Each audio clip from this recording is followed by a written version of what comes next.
Okay, hi again. Make sure this is going correctly. Okay, good. So now let's talk about the second half of this article where he really addresses his question. In the first half, he clarified the question, and now he's going to try to answer it. Okay, so Feldman actually has two questions that he's answering at the same time. Let me show you. They're also on your handout, but let me show you what they are. Ta-da. Hello. There we go. Okay, so the first question is, can epistemic peers who have shared their evidence have reasonable disagreements? And again, remember what he means by that is people who are equally intelligent, equally good at reasoning.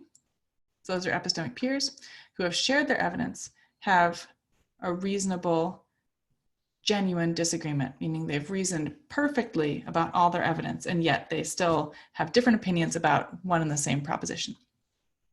Okay, that's his first question. And his second question is, can epistemic peers who have shared their evidence maintain their own beliefs, yet also think that their peer is reasonable? So this is a slightly different question because the first one just asks, could they both be reasonable? And the second one asks, could they think that the other person is reasonable? And so you might have different answers to these two questions. But Feldman just focuses on the first question first. So can epistemic peers who have shared their evidence have reasonable disagreements? Okay, so Feldman considers a few possibilities for this, which are on your handout. Let's see, he thinks of a couple different ways that people could try to answer yes to that first question. So first he says, well, maybe people can reasonably draw different conclusions from the same evidence. And he gives an example of a detective to show how someone might think this. So suppose you have a detective who is looking at a bunch of different suspects for some crime. And she thinks that there's strong evidence in favor of suspect A and also strong evidence in favor of suspect B. So for example, there's a bunch of evidence showing that suspect A was at the scene of the crime, but suspect B has the bloody knife. So what can you do in this situation? Someone might say, well, since suspect A was at the scene of the crime, I can just focus on that evidence and believe that suspect A, Mr. Monkey, was the killer. Or alternatively, I could focus on Lammy here and think that Lammy did it. Okay, does that make sense? Feldman says no. You can't just say, oh, well, since there's evidence in favor of one and evidence in favor of the other, I can just pick. Because after all, supposing we know that there's only one killer, any evidence in favor of Monkey is evidence against Lammy. So we know that if Monkey did it, Lammy didn't do it. If Lammy did it, Monkey didn't do it. And so you can't have evidence in favor of one without having evidence against the other. And that means that you can't just pick one or the other. You know that only one of these answers can be right, and it doesn't make sense to just arbitrarily go in favor of one or the other. Okay, so Feldman endorses what he calls the uniqueness thesis, which I'll put up on your screen. Okay, this is also on your handout, but here it is. You can look at it. The uniqueness thesis says that a body of evidence justifies at most one attitude towards any particular proposition. So what this means is in the case of Lammy and Monkey here, if there's equal evidence in favor of both, then the one unique rational attitude to have is to suspend judgment on both and be roughly equally confident of both of them. Okay, so Feldman thinks that just makes more sense. Okay, second possibility is that there are different rational starting points, and these starting points can influence where you end up in terms of your beliefs. So some people, maybe just because of how they reason or because of their background beliefs, maybe they just think that like monkeys are more likely to commit crimes, and other people think that lambs are more likely to commit crimes. And somehow these different starting points cause them to interpret the evidence in different ways. And according to this second line of thought, both of those ways could be rational. So it could be rational to have the sort of monkey favoring reasoning habits, and it could be rational to have the lammy favoring reasoning habits.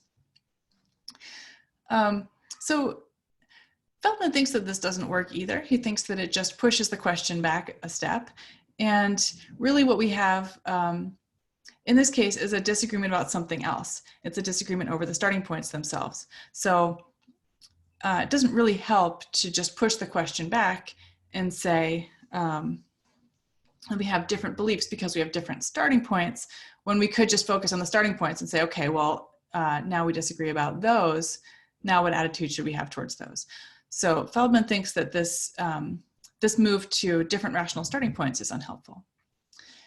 Well, I think we'll talk about that later in the semester because maybe that response is a little bit too quick. But okay, Feldman thinks it's not going to work. Okay, third possible response. All of this is on your handout, by the way. This is number C, letter C. So this is something you might have been thinking the whole time. What if we don't really share the evidence? What if, like deep down, the reason that we disagree is that we have different information? If that's the case, then of course we can reasonably disagree about stuff because different bodies of evidence support different conclusions. So if my body of evidence is different from yours, then of course we could reasonably disagree about something. So Feldman thinks that this doesn't work. He acknowledges that we don't share all of our evidence all the time, but he thinks a lot of the time we can share a lot of the evidence. So, you know, suppose if there's two people on a jury and one thinks it was the monkey and the other thinks it was the lamb, even if there is some different life history or different background assumptions or information that they have coming into the courtroom, nevertheless, there is a particular body of evidence on the table that they really do share to a large extent. And so Feldman thinks that any kinds of differences that they have are not going to account for example, one person being very confident that monkey did it and the other person being very confident that it was lammy. So Feldman thinks that, you know, that's just not going to account for the kinds of disagreements we actually see. Question about that. Yeah, I think that this is a really interesting thing to think about, particularly in the case of religious disagreements. So for example, if you're an atheist and you know someone who is a theist who says, I'm a theist because I've had a religious experience, I've experienced God. What are you supposed to do with that information? It seems like if they're telling you about some evidence that they have, then you should then be able to take that into account. And yet a lot of atheists don't do that. This is the actual situation of a lot of atheists. They know people who claim to have had religious experiences, and they're not really treating them, they're not really treating the people who have had or who claim to have had religious experiences as epistemic peers. So I'll just leave that as an open question for you to think about how to describe what's going on in that kind of case. Okay, so last possibility, Feldman tries to give a yes answer to his questions that he's interested in. He says, well, maybe there could be reasonable disagreements, but people who are in them don't realize it. So going back to the two questions, here's our two questions. Question one, can epistemic peers who have shared their evidence have reasonable disagreements?